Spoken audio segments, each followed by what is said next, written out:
ఈరోజు తారీఖు ఈరోజు తారీఖు 29 ఈరోజు శుక్రవారం. చూడండి, ఈ యొక్క క్రిస్మస్ అడ్వెంటిస్ట్ ఆరాధనలో దేవుడు మాట్లాడాలనుకుంటున్నాడు. మనము క్రీస్తు జననం మత్తయి సువార్త 28వ వచనంలో చూడండి, ఆమె 20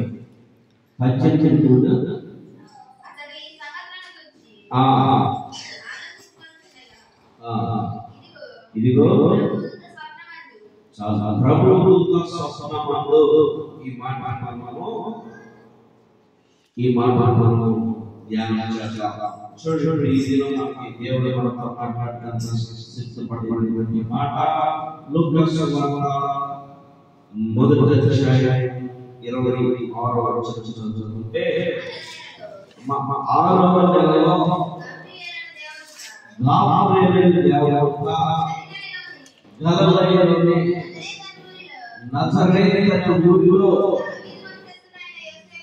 దావీదు వంశస్థుడైనటువంటి యేసేపు ఒక పురుషునికి ప్రదానము చేయబడిన మరియా యొద్దకు దేవుని చేత పంపబడెను. కన్యక పేరు మరియా. చూడండి, నజరేతు గలిలయ నజరేతు మనం తీసుకోగలిగితే గలిలయ దేశంలో నజరేతు అనే ఊరిలో చూడండి, గలిలయ నజరేతు దీనికి బ్యాక్గ్రౌండ్ చాలా భయంకరమైనటువంటి పరిస్థితి.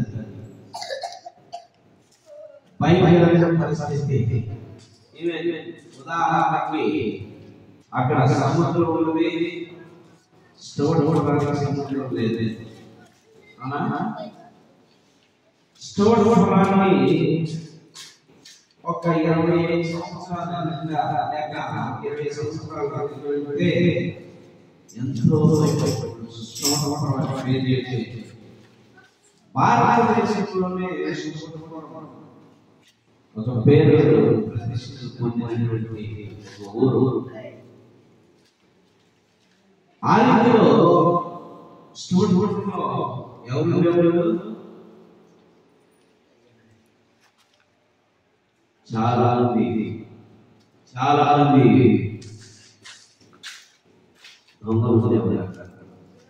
అలానే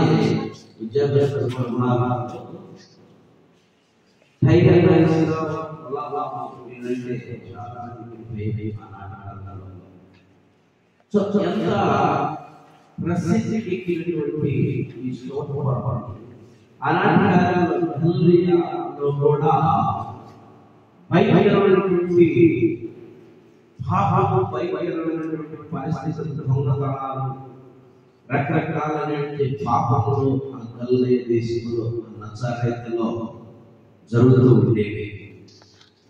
ప్రియులారా, యేసుక్రీస్తు ప్రభువారు ఎన్నుకున్నటువంటి ఊరది, ఎన్నుకున్నటువంటి ఆ గలిలయ దేశంలో నజరేతు ఎన్నుకున్నటువంటి ఆ యొక్క ఊరిని దేవుడు ఏం చేశాడు తెలుసా?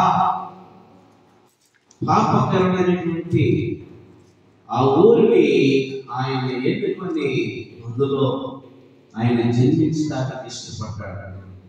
మీరు ముందు చూసుకుంటే కొన్ని మాటల్లో యేసుక్రీస్తు అప్పగింపబడినప్పుడు లేక యేసుక్రీస్తు కొన్ని అద్భుతాలు చేసినప్పుడు అక్కడ ఉన్నటువంటి వారు ఆయన్ని తప్పు పెట్టాలంటే ఇట్లనే వాళ్ళు, యేసు నజరేతు వాడు, నజరేతులో ఇలాంటి ప్రవక్తలు వస్తారా?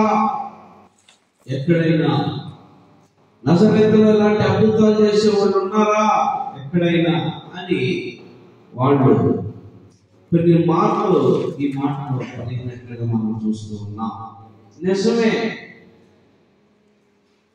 పిల్లరా, యేసు క్రీస్తు ఈ లోకంలో జన్మించడానికి ఆయన మనుషులకి అంతుపట్టనటువంటి విషయాలు, మనుషులు ఊహకమైనటువంటి విషయాలు కొన్ని ఆయన జనంలో పిల్లరా ఈ భూమి మీద జరిగినాయి. మొదటిగా చూస్తే 6 నెలల తర్వాత యేసుక్రీస్తు ద్వారా, దేవుని ద్వారా యేసుక్రీస్తు పుట్టుకలో పరలోకం నుండి భూలోకంలో దిగి వచ్చింది ఒక దూత. ఆ దూత పేరు ఏంటి తెలుసా? గాబ్రియేలు దూత. చక్కగా ఏ దేశంలో దిగిందో, ఎక్కడికి వెళ్ళిందో చిన్నగా ఆమె గలిలయలో నజరేతులో యేసేపు అనేటువంటి దావీదు వంశస్థుడైనటువంటి యేసేపు ఆయన ప్రధానము చేయబడినటువంటి మరియ దగ్గరకు ఆమె వచ్చింది. మరియా ఎంత ధన్యత! అది చరిత్ర అయితే ఈరోజు ధన్యత మీద మనం ఈ వాక్యాన్ని మనం ముందుకు నడిపిద్దాం. ముందుకు వస్తే చదవమా. దయాప్రాప్తురాలా నీకు ఆ దూత లోపలికి వచ్చి ఆమెను చూచి దయాప్రాప్తురాలా నీకు శుభం, ప్రభు నీకు చూడు దయాప్రాప్తురాలా నీకు శుభమని ఆ దూత ఎక్కడికి వచ్చి చెప్పిందమ్మా? ఎక్కడికి వచ్చింది? లోపలికి వచ్చింది. లోపలికి, ఇంటి బయట లేదు, లోపలికి వచ్చింది. లోపలికి రావడానికి కారణం ఏంటి? ఆ తలుపులు తెరవబడ్డాయి. ఆ తలుపులు, ఆమె నివసిస్తున్నటువంటి తలుపులు మూయబడాల, తెరవబడ్డాయి. ఆమె లోపలికి వచ్చి దయాప్రాప్తురాలా